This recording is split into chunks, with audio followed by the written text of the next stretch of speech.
COP28 marked the conclusion of the first global stocktake of the world efforts to address climate change under the Paris Agreement, having shown that process was too slow across all areas of climate action, from reducing greenhouse gas emissions to strengthening resilience to a changing climate, to getting the financial and technological support to vulnerable nations. Countries responded with a decision across all areas by 2030.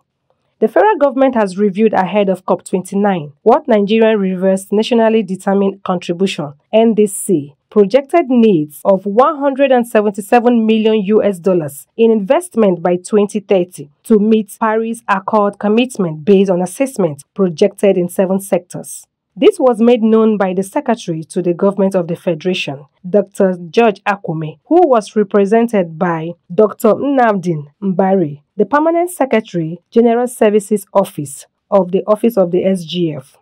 In a one-day national workshop review of the outcome of the 28th section of the Conference of Parties to the United Nations Framework Convention on Climate Change in Abuja.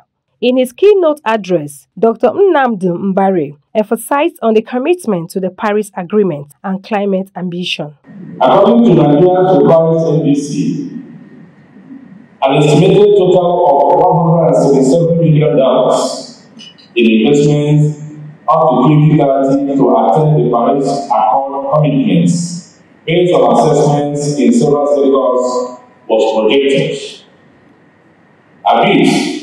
It seems important to move the conversation away from the amount of capital needed to a discussion around what the key elements need to be in place to build a just transition ecosystem that can ensure investors can make the right decision. The Minister of Environment, Bala Rebe Abbas, said this workshop will provide valuable opportunities. This workshop will provide us with valuable opportunity to engage in constant dialogue, exchange with ideas, and co-create actionable strategies that will steer Nigeria towards the path of sustainable development and environmental neutrality.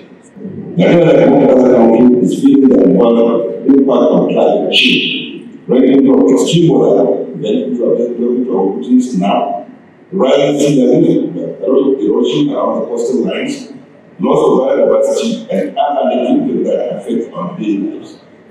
As a nation, we have the ability to take action for more sustainable and resilient future for our people and our environment. Also, Chairman Senate Committee on Environment, Akintunde Abiodun, emphasized on partnership to tackle climate change. In critical area of climate change, the aim of this program is to discuss the fallout of the Conference of Parties that took place in Dubai last year.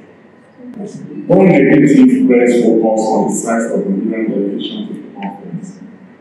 I think the fact view that the attendance of government officials, civil societies, private attendance of government officials, private individuals providing work the effort, expenses and time. Nigeria attract commitments, pledges and partnership work over 300 million as a program.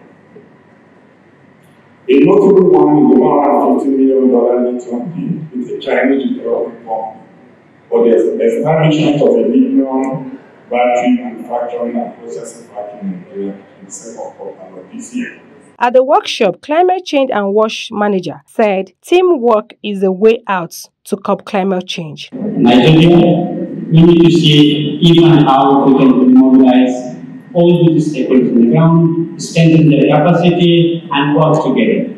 So in that context, I would like to really suggest that as we prepare to COP29, let us see how best we could be able to get also the voices of the children, youth, and civil society as we prepare ourselves for COP29 negotiations. Highlight of the event was the presentation of COP28 national reports. Ada Achanya, AGTV News.